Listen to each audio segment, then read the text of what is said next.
Bine v-am găsit, dragii mei din Zodia Săgetător, oriunde v-ați afla. Bine ați venit tuturor pe canalul meu Tarot Flor de Loto. Eu sunt Nina, pentru cei care nu mă cunosc. Și trebuie să vă mulțumesc tare mult pentru mesajele frumoase, pentru comentarii, pentru like-uri.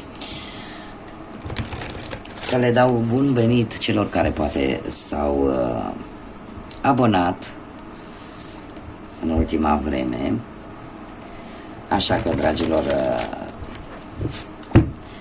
trebuie să vă mulțumesc tuturor, mai ales pentru simpla voastră prezență la fiecare lectură pe care eu o fac aici pe canal. Azi voi face o lectură generală, fără limită de timp, pe care voi să o puteți viziona atunci când doriți sau atunci când apare în viața voastră.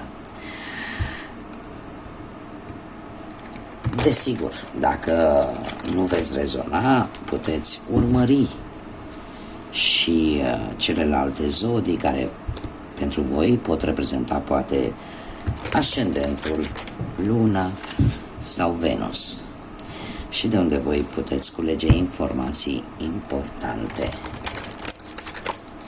Așa că, dragilor, dacă aveți soare, lună, Venus sau ascendentul în Zodia Săgetător, atunci această lectură este de asemenea și pentru voi. Haideți să vedem ce energii, mesaje, sfaturi vin către dragii mei din Săgetător în următoarea perioadă, în funcție de cum gândiți, cum simțiți și ce vă doriți.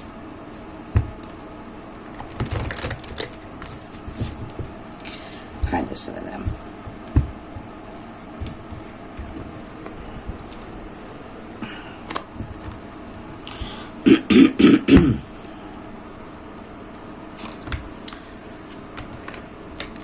Și avem un doi de spade, îndrăgostiții, pajul de monede, treiul de bâte, 5 de bâte, doiul de cupe, regele de bâte, îndrăgostiții de 2 ori.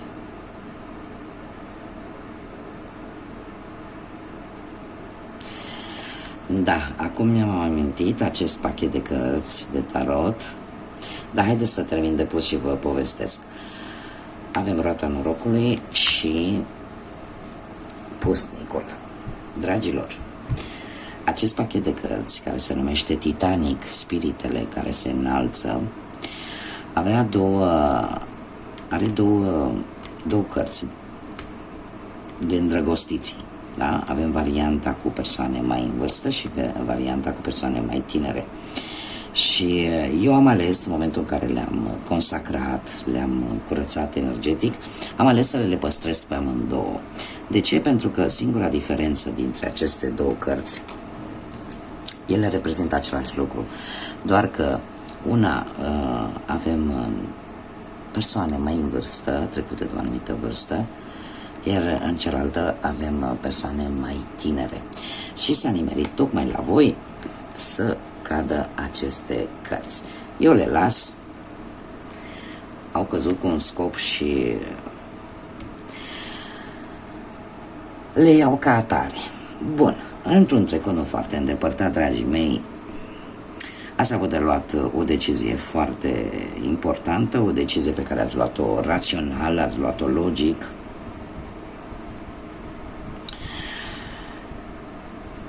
Se pare că nu știu dacă ați avut poate o relație sau sunteți încă într-o relație cu cineva dintr-o zodie de foc, la fel ca și voi, sau pur și simplu voi ați întors spatele unei relații care posibil a fost cu acest doi de cupe, a fost destul de ok, o relație în care au fost sentimente, a fost dragoste, a fost iubire. Totuși, decizia pe care voi ați luat-o, nu știu dacă are legătură poate cu semnul Gemenilor, a fost o decizie luată rațional, chiar dacă îndrăgostiții prin simbolistica ei, acest arcan major, îți spune că deciziile cumva se iau influențat de inimă. Probabil că a avut și asta vreun rol, dar cu doiul de spade aici, aș spune că a fost o decizie destul de dificilă de ales. Da, cumva parcă poate ai avut o teamă vis-a-vis de anumite consecințe posibil. Da? În prezent avem un paj de monede. Probabil că unii dintre voi în acest moment sunteți mai mult focusați pe partea materială, dar ce să vezi, iar avem îndrăgostiții. De data aceasta cu cei tineri, care mie îmi sugerează că e vorba de ceva nou. Poate unii dintre voi chiar s-au îndrăgostit. Din nou.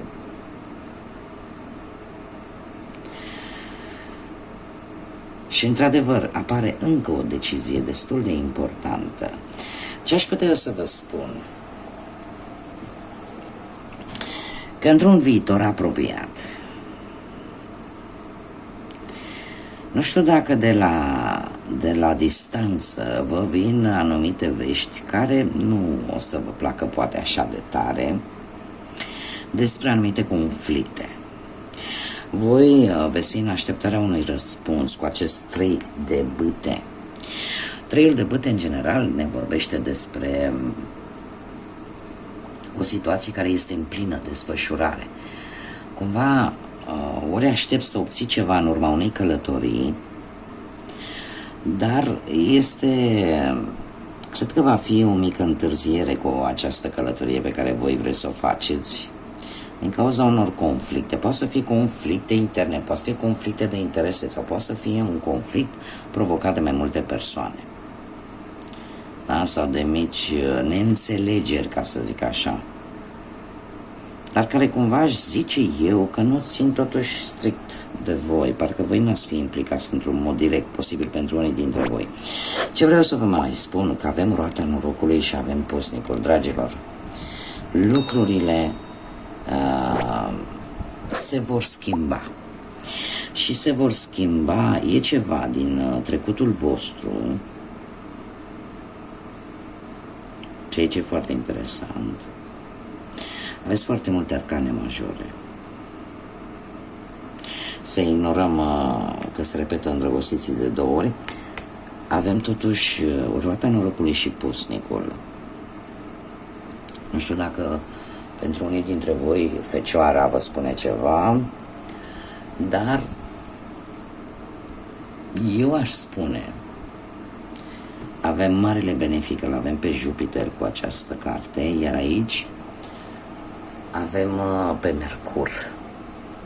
Asta ce îmi zice? Îmi spune că forma ta de a gândi, de a te comunica, de a vedea lucrurile este total diferită față de cum o făceai înainte. Sau va fi diferită. Vei vedea lucrurile într-o altă manieră. De ce? Din cauza experiențelor prin care tu ai trecut. Roata norocului ne vorbește de schimbări neprevăzute, de karmă, de destin. Este o schimbare foarte semnificativă și foarte rapidă. Da? Te vei trezi pur și simplu cu ea. Și cum este marele benefic Jupiter, eu aș spune că voi veți avea totuși un succes. Aș zice, un succes, nu știu, pe toate planurile. Pentru că acum știi, cumva ți-ai învățat lecția și știi cum să abordezi problema și știi cum trebuie să comunici și știi cam ce ai de făcut. Mare grijă, cum am mai spus, cu acest 5 de bâte, cu aceste conflicte. 5-ul de bâte, lăsăm la o parte faptul că ne vorbește de conflict, în același timp ne vorbește și de schimbare.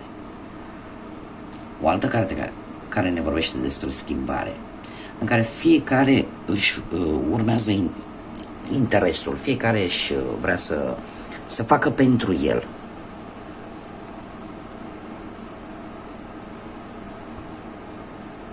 Haideți să vedem totuși care-i baiul cu 5 ăsta de bâte, care-i treaba. Clarificăm 5 de bâte.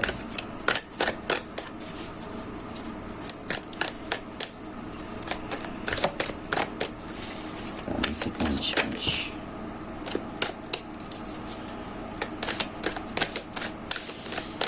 Pentru cei care sunteți domni, există un personaj feminin care va crea aceste conflicte. Fați așa că sunt foarte multe, stați.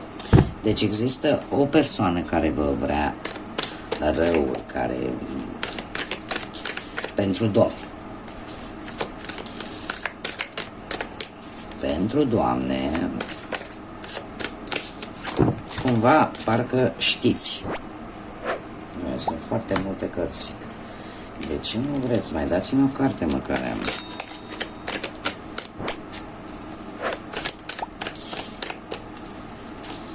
Pentru doamne, intuiți. Cine ar putea fi?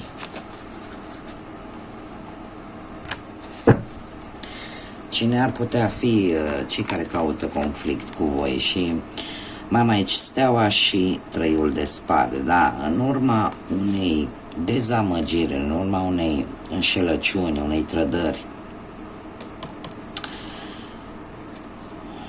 pentru domni, în urma unei trădări, cumva, dorința e să creeze conflict pentru domni, această persoană, da? Și pentru doamne, eu aș zice că dacă ați fost rănită, știți multe și ori știți persoanele care creează aceste conflicte, ori e posibil chiar voi să le puteți provoca, pentru că sunteți foarte rănite.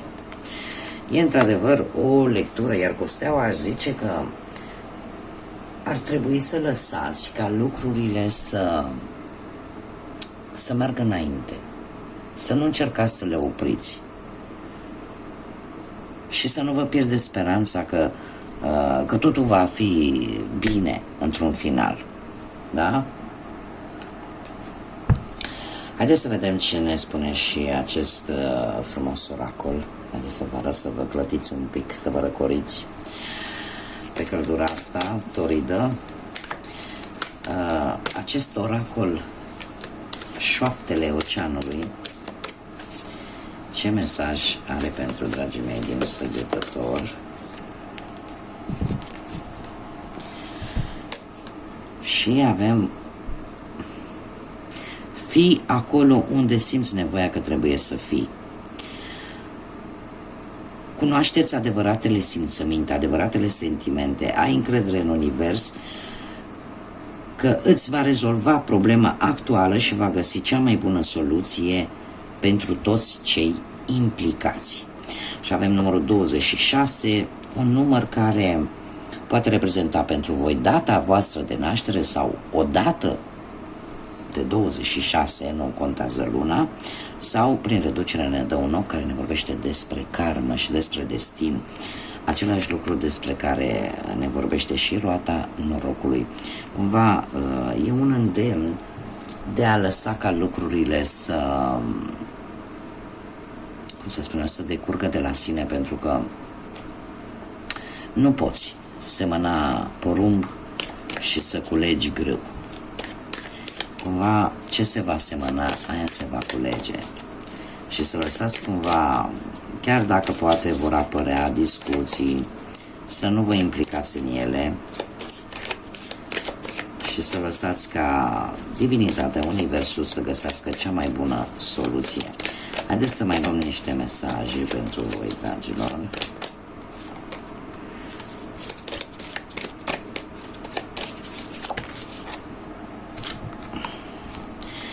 Haideți să vedem și avem mare grijă cu jocurile de noroc, da? Cu problema asta adicției la jocurile de noroc, pentru că e posibil să vă aducă probleme financiare pentru cei care desigur rezonează cu informația asta. Iar aici ne mai spune despre un mesaj: deschideți inima, pentru că dacă o vei face, asta te va ajuta să atragi și mai multă iubire. Asta e un îndemn de a nu te închide. Dacă ai avut un eșec în dragoste, de exemplu, nu te închide și să crezi că de acum încolo toate persoanele sunt la fel, pentru că ar fi o minciună. Nu sunt toate persoanele la fel. Și avem un al treilea mesaj care ne vorbește despre o mișcare, o mutare. Se pare că unii dintre voi veți schimba de rezidență sau vă veți muta cu partenerul vostru, veți locui împreună. Acum fiecare adaptează în funcție de cum rezonați. Bun, dragilor, aceasta a fost lectura pentru voi. Eu vă mulțumesc pentru prezență. Sper că am reușit cumva să vă aduc un pic de lumină în gânduri, în minte și în suflete. Vă doresc să aveți o zi minunată, o zi plină de vești bune, o zi plină nu doar de căldură toridă de afară, ci de căldură sufletească și multă energie pozitivă. Iar până data viitoare, cum v-am obișnuit, să fiți iubiți, dragilor!